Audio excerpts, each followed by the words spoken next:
Good morning student, स्वागत है आज की क्लास में आपका। हम पढ़ रहे हैं जहांगीर को, और जहांगीर को पढ़ते हुए जो है हमने उसके बारे में, उसके आरंभिक जन्म के बारे में, शिक्षा दीक्षा के बारे में, उसकी जो सिंहासन आरोहण के बारे में, प्रारंभिक कठिनाइयों के बारे में हमने चर्चा कर ली है। हमने नूरजहां और नूरजहानी चौकड़ी के बारे में इतिहासकारों के विभिन्न विचारों को भी जान लिया है कि क्या उन्होंने विभिन्न मतों को दिया है। जो नूरजहानी चौकड़ी के बारे में कौन सा इतिहासकार क्या जो अपनी राय देता है। तो आज का जो हमारा टॉपिक है वो है जहांगीर का साम्राज्य विस्तार। जहांगीर का साम्राज्य विस्तार। तो यहाँ पे जैसे कि हमने बात कर ली है नूरजहानी चौकड़ी की, और सिंहासन आरोहण के बाद जैसे हमें पता चला कि जो जहांगीर को अकबर के द्वारा कि कैसे विरासत में एक लंबा चौड़ा स्थायी साम्राज्य प्राप्त हुआ था। तो यहाँ पे हमें ये भी पता चला है कि अकबर ने राजा बनने के साथ ही राजपूतों के साथ अच्छे संबंधों को बनाने की शुरुआत की थी, जिसमें वो मेवाड़ को भी अपने आधिपत्य में लाना चाहता था। लेकिन काफी कोशिशों के बाद भी अकबर के जीते जी उसकी ये मंशा जो है मंशा ही बन के रह गई। वो जो उसकी कामना थी मेवाड़ विजय की, वो केवल एक कामना बन के ही रह गई, वो पूरी ना हो पाई। वो जो है उसके लिए दो तीन बार सलीम को भी जो है उसने मेवाड़ विजय के लिए भेजा, जैसे कि 1598 में भेजा, फिर उसके बाद 1603 में भेजा। लेकिन कोई खास जो है जहांगीर इसने सलीम ने इसमें रुचि न ली, और इस कारण से जो है मेवाड़ विजय का जो स्वप्न था अकबर का, वो केवल एक स्वप्न ही रह गया। और इस तरह से अकबर की 1605 में मृत्यु हो गई, और वहां पे उनकी उत्तराधिकारी के रूप में सलीम, उनका बेटा नूरुद्दीन मोहम्मद जहांगीर गाजी की उपाधि धारण करके मुगल राज का अगला सम्राट बना, अगला शासक बना। तो यहाँ पे अब नया शासक बनने के बाद जो जहांगीर ने जो है अपनी नीतियों की शुरुआत की, और अपने पिता के अधूरे स्वप्न को पूरी करने के लिए जो है उसने मेवाड़ के साथ मशक्कत की। हालांकि मेवाड़ अभियान के लिए अपने पुत्र परवेज को भेजना, और उसको बाद में पता चलना कि उसके राज्य में उसके ही कुछ अमीर सरदारों ने विद्रोह कर दिया है, और उसके पुत्र खुसरो शाह ने विद्रोह कर दिया है, तो उससे जो है उसको वापस बुला लेना, फिर 1608 में दोबारा भेजना, और जो है उसमें भी असफलता ही हाथ लगना, और अंत में शहजादे खुर्रम के दिशा निर्देश में मेवाड़ विजय हासिल करना। तो इस प्रकार से अब जो मेवाड़ स्वप्न अकबर का अधूरा रह गया था उसको 1516 में मेवाड़ विजय के साथ ही जो है इसने पूरा करवा दिया। उसके बाद एक और जो जगह थी, पर्वतीय जगह थी कांगड़ा, उसके विजय के लिए भी इसने काफी मशक्कत की। अहमदनगर की विजय के लिए भी काफी मशक्कत की, और इनसे विजय प्राप्त करके जो है अपने राज्य का विस्तार किया, और अपने साम्राज्य में जो है अपने साम्राज्य के अधीन इनको किया। तो विभिन्न जगहों को जीत करके जहांगीर ने जो एक रुतबा अपना कायम किया था, उस बात से हम जो है मुकर नहीं सकते हैं। विभिन्न इतिहासकार इस बात के लिए जो है इसको एक अच्छा नेता मान रहे हैं कि उसने जो है अपने पिता के स्वप्न मेवाड़ विजय को साकार कर दिया था। उसके बाद पर्वतीय क्षेत्र कांगड़ा पे भी उसने विजय हासिल की थी, और बाद में जब वो बीमार हुआ और वहां पे जो है उसका पर्वतीय क्षेत्रों की जब वो भ्रमण करने गया हुआ था, तो वो कांगड़ा में भी रुका। वहां पे उसने एक मस्जिद का निर्माण करवाया, अपने नाम का खुतबा पढ़वाया, और उसको देख करके उसके आसपास के जो सभी क्षेत्रीय राजा थे उन्होंने जो है उसकी अधीनता स्वीकार कर ली। तो इस प्रकार से जहांगीर का रुतबा काफी बढ़ गया। ऐसी ही अहमद नगर के बारे में जो है विचार है विभिन्न इतिहासकारों की। अहमदनगर पे भी जो उसने विजय हासिल करने के लिए दक्कन में अपने पुत्र खुर्रम को भेजा था, और दक्कन में जो है वो थोड़े समय उसने अपनी योग्यता को साबित करके अपने पिता को काफी संतुष्ट किया था। लेकिन उसके बाद में पिता पुत्र के मतभेद होने के कारण शाहजहां ने स्वयं ही विद्रोह कर दिया था। तो यहाँ पे जहांगीर ने साम्राज्य विस्तार के लिए 3 जगहों पे अभियान किया था मुख्य रूप से, जो उसके साम्राज्य विस्तार का मुख्य हिस्सा है, जिसमें हम सबसे पहले बात करते हैं मेवाड़ विजय की। मेवाड़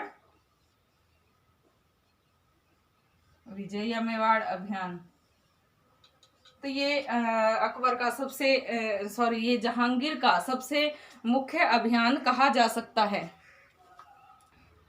मेवाड़ विजय से अकबर का जो स्वप्न था वो जहांगीर ने साम्राज्य विस्तार को उसको पूर्ण किया था। हालांकि 1599 में और 1603 में 2 बार अकबर के राज्य में जो है कोशिश की थी अकबर ने कि वो मेवाड़ को विजय कर सके, और इसके लिए उसने सलीम को भेजा था एक भारी सेना के साथ।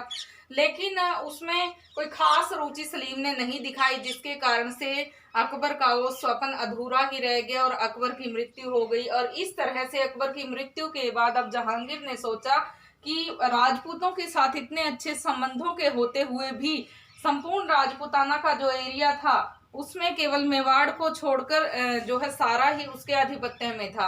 तो अब मेवाड़ को जीतने की उसकी भी कामना जो है एक साकार रूप लेने लगी थी। तो उसके लिए जो है उसने कोशिश करना शुरू कर दिया और यहाँ पे सम्राट बनने के बाद उसने अपने पिता की जो मेवाड़ विजय की नीति थी उसको जो है साकार करने के लिए कदम उठाए। और 1605 में जहांगीर ने शहजादा परवेज जो उनके पुत्र थे और सबसे पहले पुत्र थे शहजादा परवेज, और उसके साथ में उसने जो है एक राजपूत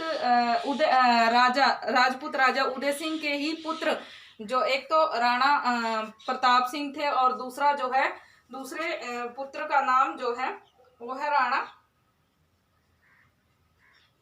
सागर। तो राणा प्रताप और राणा सागर 2 सगे भाई थे, लेकिन राणा प्रताप के विचारों से राणा सागर सदा ही जो है अनभिज्ञ रहते थे, सदा ही वो उससे दूर रहते थे, तो उनमें आपस में नहीं बनती थी। इसलिए राणा सागर मुगलों के साथ आ मिले थे और राणा सागर ने मुगलों का आधिपत्य स्वीकार कर लिया था। वो मुगलों के एक सूबेदार के रूप में, गवर्नर के रूप में कार्य कर रहे थे। तो यहाँ पे शहजादा परवेज को राणा सागर के साथ एक बड़ी सेना लेकर के 20,000 घुड़सवारों की सेना लेकर के वो मेवाड़ पे आक्रमण के लिए गए। लेकिन वहां पे राणा प्रताप के पुत्र उदय सिंह अमर सिंह राज कर रहे थे, और वहां पे राणा अमर सिंह ने राणा सागर और शहजादा परवेज को जो है करारी मात दी। और दूसरा जो है इधर शहजादे खुर्रम के ही बड़े भाई खुसरो शाह के विद्रोह का उनको सूचना मिली और उनको वापस बुला लिया गया। तो दोबारा से 1608 में, फिर पहले इनको 1605 में भेजा गया था, फिर इनको 1608 में दोबारा से भेजा गया और 1608 में दोबारा फिर से इनको करारी हार मिली। उसके बाद इन्होंने महावत खां को भेजा जहांगीर ने, और महावत खां के नेतृत्व में 1609 में सेना भेजी गई। तो महावत खां जो है यहाँ से काफी बुरी हार लेके वापस लौट आया। फिर इसके बाद जो है एक और कोशिश करते हुए जहांगीर ने अपने मुख्य सेना नायक के साथ जो है सेना भेजी और यहाँ पे रणकपुर घाटी में एक भारी मुठभेड़ हुई और अब्दुल्ला खान जो है मुगल सेना का नेतृत्व कर रहा था, और अब्दुल्ला खान के साथ जो है राजपूत सेनाओं की करारी मुठभेड़ हुई, जिसमें जो राणा अमर सिंह था उनका पुत्र था करण सिंह, उनको काफी बुरी तरह से उन्होंने घायल कर दिया। लेकिन यहाँ पे भी पूरी तरह से वो सफल नहीं हो सके और अंत में राजपूतों से हार के बाद वो वापस लौट आए।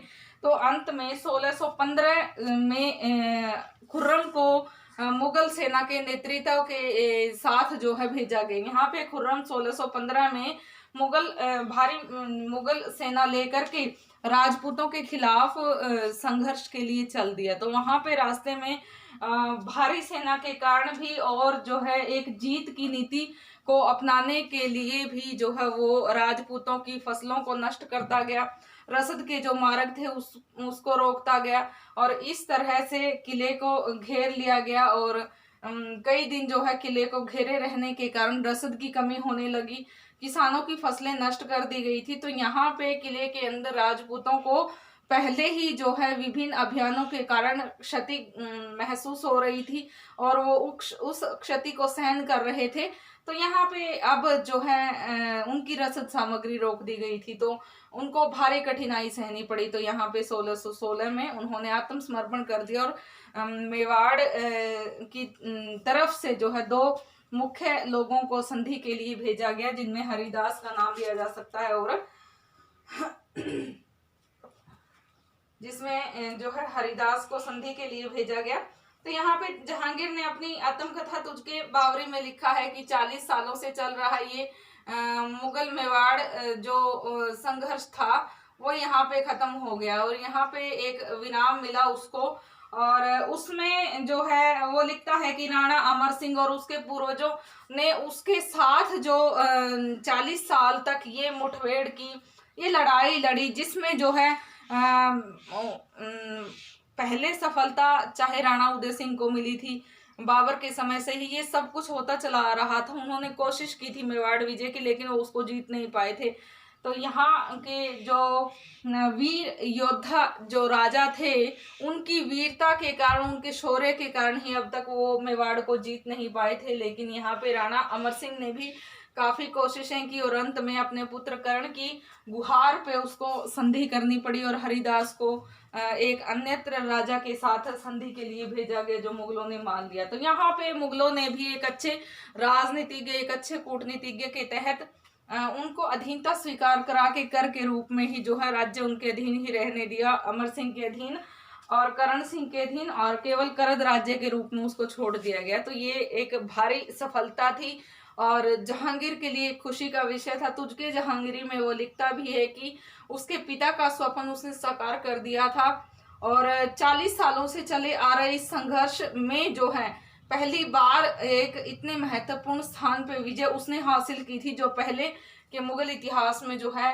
अन्यत्र किसी ने हासिल नहीं की थी। तो इस प्रकार से मेवाड़ विजय के साथ ही मुगल मेवाड़ संबंध अच्छे हुए और मुगलों के मेवाड़ के साथ संबंध अच्छे होने से राजपूतों के साथ जो थोड़ी बहुत खटास थी उसमें भी जो है वो खटास दूर हुई, उसमें मिठास आई। और यहाँ पे एक अच्छे राजनीतिज्ञ की तरह कभी भी आंतरिक हस्तक्षेप मुगल सम्राट जहांगीर ने उनकी राजनीति में नहीं किया और केवल एक आधिपत्य के स्वरूप में और करद राज्य के रूप में उसको छोड़ दिया गया। तो इस प्रकार से मेवाड़ विजय के साथ ही मुगल मेवाड़ संबंध अच्छे हो गए और सदियों से ये जो 40 सालों से जो चला आ रहा विद्रोह था, अभियान थे या युद्ध थे, उन पे एक विराम लग गया। तो यहाँ मेवाड़ विजय जो है एक मुख्य विजय साबित हुई जहांगीर के लिए।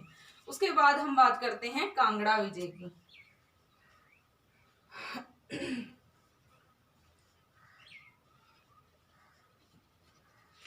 तो जैसे कि अभी हमने बात की है मेवाड़ विजय की, इसमें जो है लास्ट में 1615 में जब खुर्रम को भेजा गया था और खुर्रम के नेतृत्व में ही उसकी कूटनीति के चलते ही जो है मेवाड़ पे अब विजय हासिल कर पाया था जहांगीर। तो यहाँ पे अगर हम खुर्रम की विजय इसको माने तो गलत नहीं होगा, विभिन्न इतिहासकार इसको खुर्रम की विजय का दर्जा भी देते हैं। ऐसे ही जो है कांगड़ा विजय के लिए जब खुर्रम के नेतृत्व में सेना ने उसको मेवाड़ को विजय कर लिया था, तो अब जो है कांगड़ा की विजय के लिए खुर्रम को भेजा गया एक सेना लेकर के। खुर्रम जो है गया और कांगड़ा को विजय करने के लिए वो चला। तो कांगड़ा एक पर्वतीय क्षेत्र था, हालांकि पंजाब पश्चिमी पंजाब में पड़ता था, उत्तर पश्चिमी पंजाब में, तो एक पर्वतीय क्षेत्र था और इसके आसपास के पर्वतीय क्षेत्र के जो क्षेत्रीय राजा थे तब तक जो है उन पे आधिपत्य कायम नहीं किया जा सकता था जब तक कांगड़ा को न जीत लिया जाए। तो कांगड़ा विजय एक अहम विजय साबित हो सकती थी जहांगीर के लिए, तो उसने जो है कांगड़ा विजय की सोची और खुर्रम को उसके लिए भेजा। तो यहाँ पे कांगड़ा के किले को जो है खुर्रम के द्वारा घेर लिया गया, इसके चारों तरफ खाइयां खुदवा दी गई और मेवाड़ की विजय का जो तरीका था उसको ही खुर्रम ने दोहराया।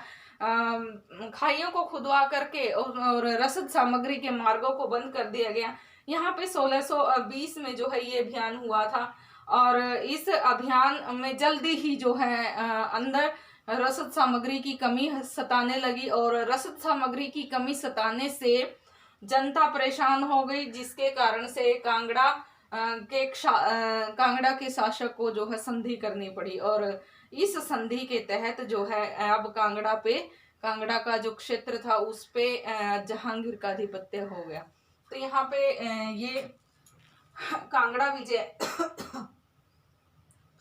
16 नवंबर 1620 को संधि के बावजूद जो है ये कांगड़ा को मुगलों का हिस्सा मान लिया गया। तो यहाँ पे इस वजह से जहांगीर काफी खुश हुआ और जहांगीर के जो है इस पे विजय हासिल करने के बाद आसपास के सभी क्षेत्रीय राजाओं ने जहांगीर की अधीनता स्वीकार कर ली। तो ये एक बड़ी खुशी की बात थी कि आसपास के सभी क्षेत्रीय राजाओं पे जहांगीर का आधिपत्य हो गया और उसकी सत्ता उन पे कायम हो गई।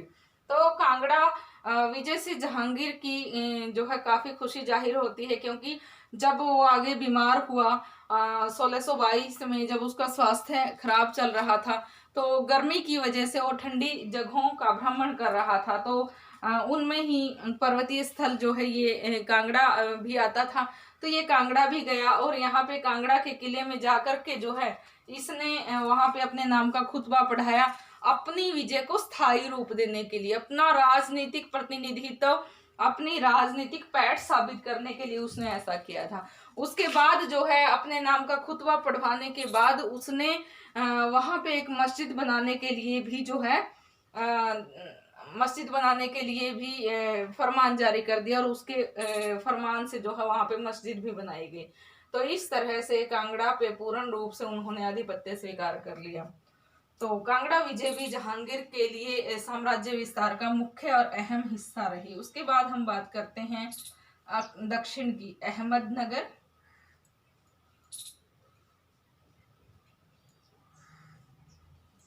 की विजय। तो यहाँ पे अकबर के स्वप्न को पूरा करके मेवाड़ को विजय किया गया था, कांगड़ा को विजय किया गया था और अब जो है मेवाड़ की ओर देखा गया। मेवाड़ विजय के लिए जो है अब कोशिशें की गई। इस प्रकार से अहमदनगर को जीतना जहांगीर के लिए काफी जरूरी था, क्योंकि दक्षिण में अकबर के द्वारा जो स्थिति छोड़ी गई थी उस स्थिति को कैसे जो है पहले की स्थिति से भिन्न किया जाए, उसके लिए जो है दक्षिण में स्थित बीजापुर, गोलकोंडा और अहमदनगर को जीतना काफी जरूरी था, जिनमें अहमदनगर काफी महत्वपूर्ण और सामरिक दृष्टि से महत्व रखने वाला स्थान था। तो यहाँ पे एक अबिसिनियाई गुलाम मलिक अंबर का राजनीतिक प्रभुत्व बढ़ रहा था। हालांकि वो एक गुलाम था, लेकिन वो अपनी कूटनीतिक चालों से, सैनिक प्रतिभा से और एक अच्छे रणनीतिज्ञ होने के कारण धीरे धीरे तरक्की करता गया और वहाँ पे उस एरिया का वो प्रधानमंत्री बन गया।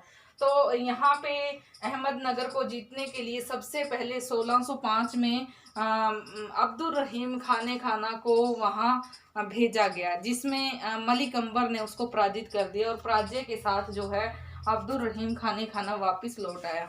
दूसरी बार फिर जो है दूसरी कोशिश करते हुए जहांगीर ने 2-3 राजपूत राजाओं के साथ मानसिंह और एक बड़ी मुगल सेना के साथ जो है अहमदनगर की विजय के लिए उनको भेजा, लेकिन मलिक अंबर ने उनको भी करारी हार दी और इस प्रकार से एक पराजय के साथ जो है मुगल सेना एक बार फिर वापस लौट आई। तो इस पराजय से जो है जहांगीर को काफी धक्का लगा। यहाँ पे अभी वो जो है उन क्षेत्रों को जीतने का प्रयास कर ही रहा था। फिर जो है 1608 में जो उसने अब्दुल रहीम खाना के नेतृत्व में एक बार फिर से सेना भेजी। यहाँ पे 1610 में अब्दुल रहीम खाना ने रोशन गांव की लड़ाई में 2-3 जगहों को जीत लिया और मुगल सेना ने जो है दक्षिण सेनाओं को हार दी। तो यहाँ पे कुछ एक क्षेत्रों पे उनका कब्जा हो गया, लेकिन राजनीति का दक्षिण की जो राजनीति थी वो थोड़ी उत्तर की राजनीति से हटके थी। उसमें जो है उनको इतना ज़्यादा ज्ञान नहीं था, जिसके कारण से वो विजय स्थायी सिद्ध ना हो पाई। और दक्षिण की राजनीति में कोई उसको सफलता खास ना मिली। इस तरह से 1610 में अब्दुल रहीम खाने खाना को वापस बुला लिया गया। फिर जो है मलिक अंबर पे विजय के लिए 1611 में 3-4 मुगल सरदारों के साथ जो है एक सेना भेजी गई और अहमदनगर के किले पे उन्होंने अधिकार करने की कोशिश की, लेकिन वो भी अस्थायी ही साबित रही। यहाँ पे 1616 में जैसे कि कांगड़ा विजय के बाद खुर्रम को जो है दक्षिण का सूबेदार बना दिया गया और वहाँ पे दक्षिण के सूबेदार के रूप में यहाँ पे कांगड़ा विजय के बारे में भी उन्होंने सुना था और इससे जो है मलिक अंबर के मन में थोड़ी सी दहशत बैठी। और 1617 में मांडू अभियान के लिए जहांगीर ने स्वयं के नेतृत्व में एक सेना संगठित की और स्वयं जो है सेना का नेतृत्व करते हुए वो मांडू आ पहुंचा। तो उसके पुत्र खुर्रम का वहां पे एक सूबेदार होना दक्षिण में और यहाँ पे मांडू सम्राट जहांगीर का स्वयं आ जाना, इससे मलिक अंबर घबरा गया और उसने सम्राट से संधि कर ली। सम्राट से संधि करने के बावजूद उसने 20 लाख का नजराना सम्राट को भेंट किया और यहाँ के जो सारे ही क्षेत्र थे बीजापुर, गोलकुंडा और अहमदनगर, उन पे जो है जहांगीर का आधिपत्य स्वीकार कर लिया और कर देना जो है स्वीकार कर लिया।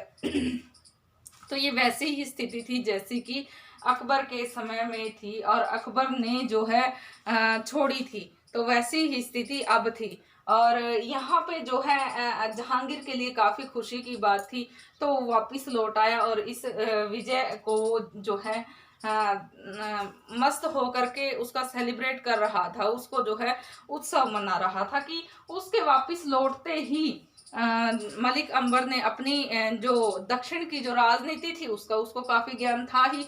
मराठों के नेतृत्व में उसने अपनी सेना को फिर से इकट्ठा करना शुरू कर दिया और अपनी सेना को संगठित करने लगा और फिर से बीजापुर, गोलकुंडा और अहमदनगर को उसने जो है खुली चुनौती देते हुए मुगल सेनाओं को उस पर अपना अधिकार जमा लिया। तो एक बार फिर से खुर्रम के नेतृत्व में यहाँ पे मुगल सेना को भेजा गया और यहाँ पे जो है अभी पीछे जब हमने बात की है कि मुगल सेनाओं का जो है आधिपत्य स्वीकार कर लिया था मलिक अंबर ने, तब जो है शहजादे खुर्रम को शाहजहां की उपाधि भेंट की गई थी क्योंकि उसने अपनी अद्वितीय योग्यता दिखाते हुए और अद्वितीय सैनिक योग्यता का उसने परिचय दिया था। तो यहाँ पे खुर्रम जो है शाहजहां बन गया था। तो अब शाहजहां को जो है एक बार फिर से दक्षिण में अभियान के लिए भेजा गया और दक्षिण में अभियान करके जो है एक बार फिर से दक्षिण की सेनाओं को करारी हार देते हुए और उनसे जो है 14 लाख सम्राट से और 12 लाख जो है मलिक अंबर से नजराना उन्होंने वसूल किया और वहाँ पे फिर से एक संधि के साथ ही जो बीजापुर, गोलकुंडा और अहमदनगर के क्षेत्र थे वो मुगल सेनाओं के अधीन हो गए और यहाँ पे उन्होंने 12 लाख रुपए प्रति वर्ष कर के रूप में देने निश्चित कर लिए। तो यहाँ पे एक बार फिर से करद राज्य के रूप में जो है उन्होंने उस स्थिति को स्वीकार कर लिया। लेकिन वो स्थिति क्या स्थायी रह पाई? नहीं, बिल्कुल भी नहीं ऐसा हो पाया। हालांकि कुछ एक समय के लिए अहमदनगर, बीजापुर और गोलकुंडा पे जहांगीर का कब्जा हो गया था, लेकिन स्थिति अकबर कालीन समय के जैसी ही थी, जैसी अकबर ने छोड़ी थी वैसी ही स्थिति अब भी थी। तो उनके वापस जाते ही पुनः उन्होंने अपने आप को स्वतंत्र करने के तरीके खोजने शुरू कर दिए और कुछ एक समय में उन्होंने अपने आप को स्वतंत्र भी घोषित कर दिया। उत्तर भारत की राजनीति में अगर विजय अभियानों की हम बात करें तो संपूर्ण राजपूताना अकबर के समय में पहले ही जो है अकबर के अधीन था, लेकिन यहाँ पे मेवाड़ बाकी था। मेवाड़ विजय के साथ ही जहांगीर ने अकबर का और स्वयं का स्वप्न तो साकार किया ही, साथ ही संपूर्ण राजपूताना के एरिए पे जो है उनका कब्जा हो गया।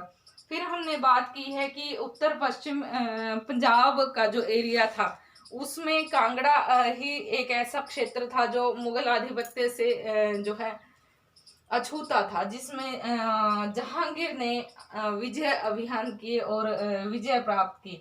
तो यहाँ पे अहमदनगर के लिए भी उन्होंने काफ़ी मशक्क़त की, कई बार जो है अपने सेना नायक भेजे, सेना भेजी, जिसमें जो है उन्होंने उसके ऊपर कब्जा किया भी, लेकिन वो स्थायी न रह पाया। साम्राज्य विस्तार की जो ये भावना थी उसके चलते उन्होंने काफ़ी कोशिशें की, लेकिन उन कोशिशों में जो है वो उसको स्थायी न कर पाए और अहमदनगर की विजय केवल अस्थायी ही साबित हुई और थोड़े समय के बाद जो है पुनः अहमदनगर ने अपने आप को स्वतंत्र घोषित कर लिया। तो इस प्रकार से आज हमने जो पढ़ा है जहांगीर का साम्राज्य विस्तार। जहांगीर के साम्राज्य विस्तार में हमने 3 स्थानों का अध्ययन किया है।